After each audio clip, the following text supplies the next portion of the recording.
Hoje em destaque pesquisa IPEC para a presidência da República, também tem a posse de Alexandre de Moraes no comando do TSE e os poços do Centrão no Nordeste cheios de dinheiro, mas com pouca água.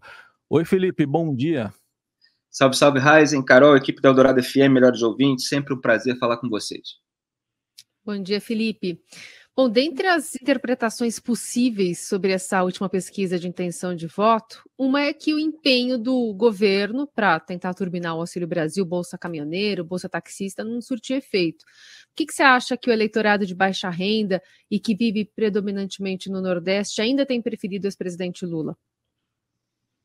Existe uma tradição ali do programa de transferência de renda, do Bolsa Família, um apelo retórico do Lula que se apropria desse crédito, embora a ideia tenha sido do Tucano, Marconi e Perillo. Foram 4 mandatos do PT, então isso evidentemente tem um peso, e a maior liderança do petismo é de fato o Lula, que tem um recall, portanto, com todo esse eleitorado, e Jair Bolsonaro deixou para fazer isso só no final do seu mandato. Então, pode haver, e obviamente é estimulado pela campanha lulista, uma interpretação de que isso é uma medida eleitoreira. Mas a verdade é que ainda, de fato, não deu para ter o sentimento de que o efeito foi sentido. A inflação também, em termos de alimentos com o preço alto, pode corroer esse poder de compra, como eu tenho falado aqui nessa coluna. Então, com 12 pontos de vantagem no primeiro turno, 16 na projeção de segundo, nessa pesquisa do IPEC, que é o ex-Ibope, né, formado ali pelos executivos que eram do Ibope, que acabou, é como se o Lula começasse a campanha oficial jogando em casa, com tranquilidade, depois de uma vitória no campo adversário, quer dizer, durante aí o governo do próprio Jair Bolsonaro, enquanto o Bolsonaro, pendurado, talvez lesionado, tenta levar o jogo para prorrogação e pênaltis.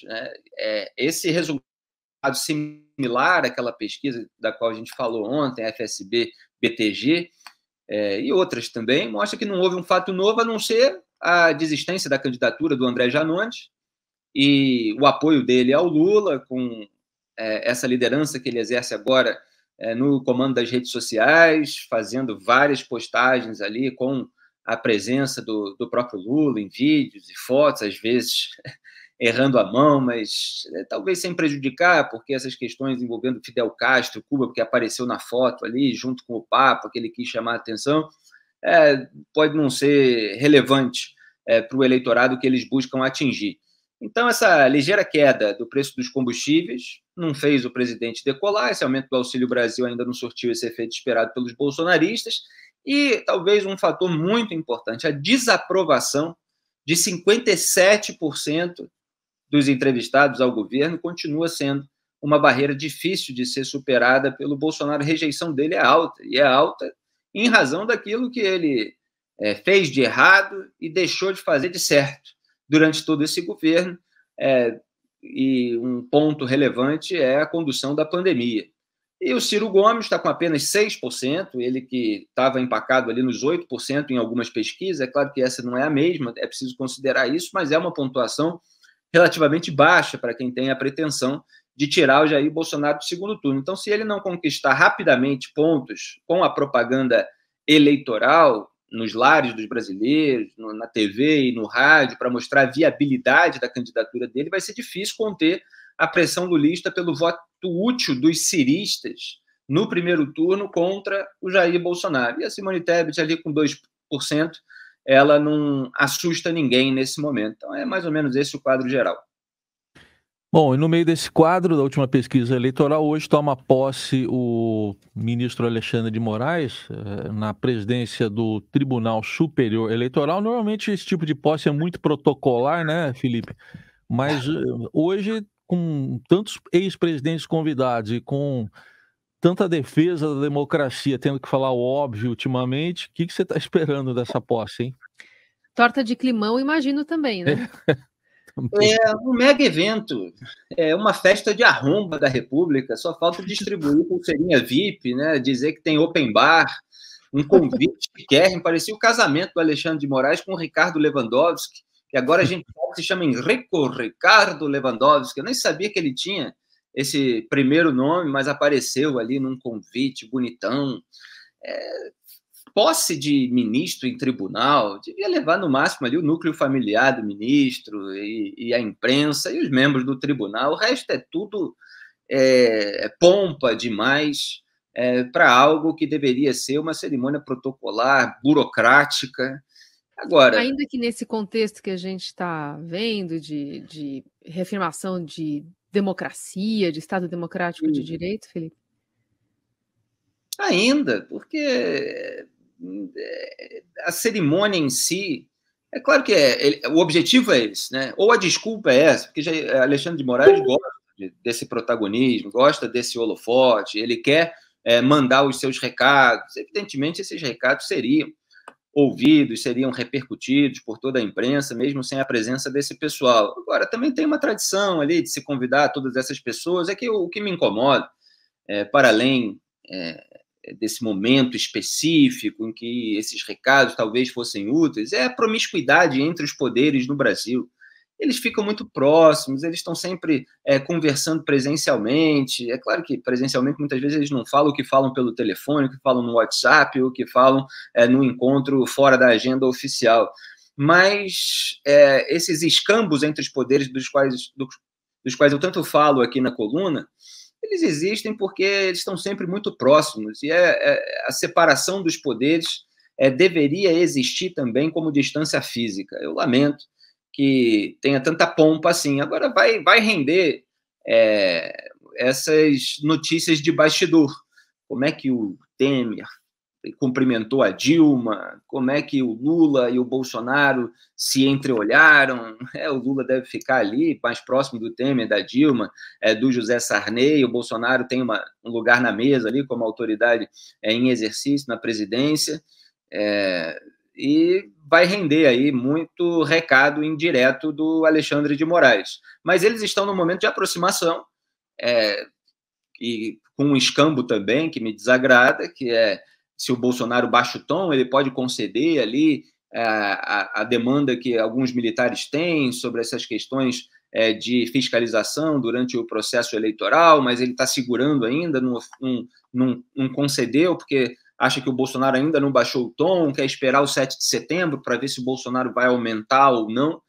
Quer dizer, se você fica concedendo para o Bolsonaro, ele sente aquilo que eu antecipei, que é que ele tem uma moeda de troca. Então, ele pode aloprar, e aí as pessoas oferecem para ele alguma compensação, e aí ele baixa o tom. E isso é muito ruim, é parte desses escândalos do que eu estou falando. Bom, e outro assunto que a gente está ainda repercutindo hoje é uma matéria do Estadão que fala que 2 anos depois da criação de uma força-tarefa das águas pelo governo, especialmente no Nordeste e Norte de Minas, poços abertos pelo programa acabaram parando, né? Não foram para frente, obras que pararam com metade, bombas de retirada de água que não foram instaladas. A gente está falando de um cemitério de poços abandonados, com um contrato do governo, somando 1 bilhão e 200 milhões de reais para a perfuração desses poços, trazendo indícios de irregularidades em pregões milionários e na reserva de recurso para abertura de novos poços, sem que outros sejam concluídos. Uma administração aí do Centrão, né? Exatamente.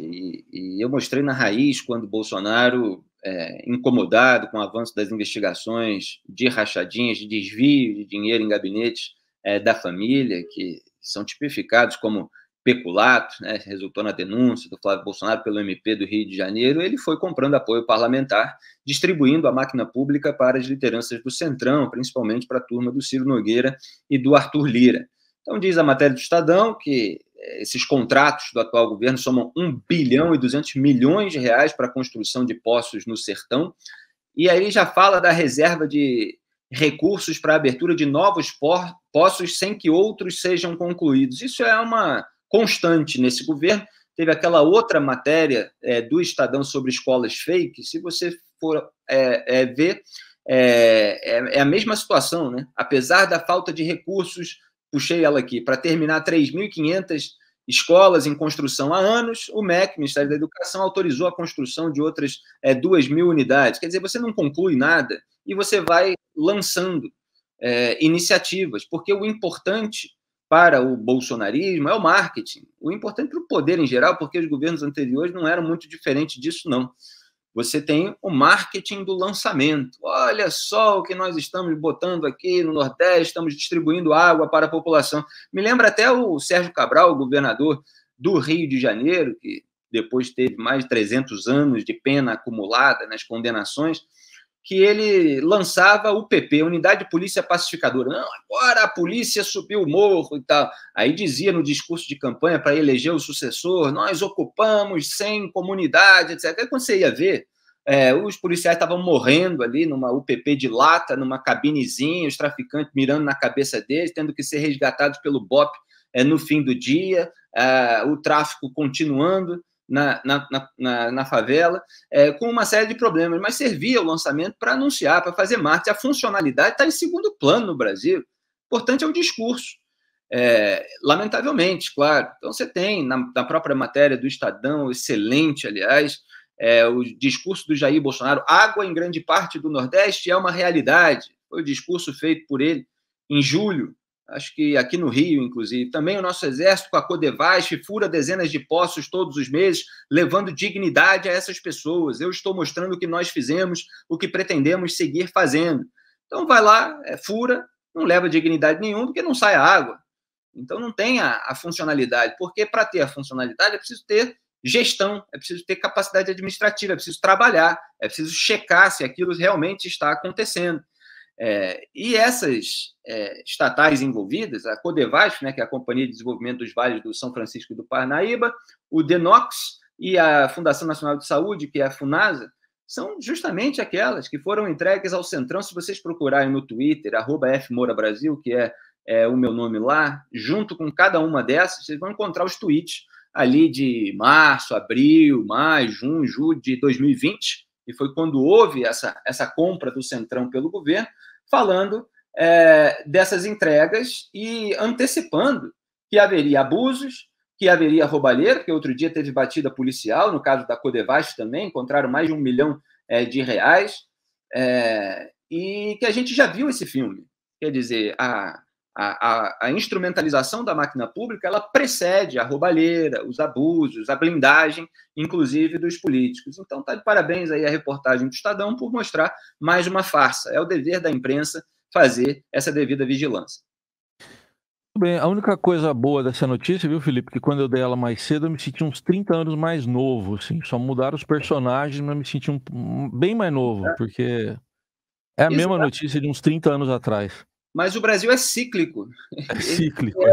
É o problema. E se fosse um ciclo positivo, né? Se fosse um ciclo dos anos dourados, aqui no sentido pleno desse termo, seria maravilhoso, né? Mas o Brasil é cíclico na tragédia, na miséria, na farsa, na impostura. E a gente está aqui para falar disso todos os dias. Mas a gente tenta tirar alguma graça.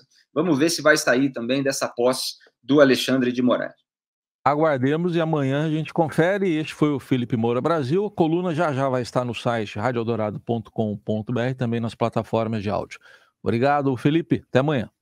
Eu sou da moda antiga. Se o presidente faz algo absurdo, ele tem que ser punido. Não tem que haver festinha para haver a conciliação entre todo mundo e conversar e trocar ali vantagens, né? Seria melhor que fosse assim. Um grande abraço a todos. Até amanhã.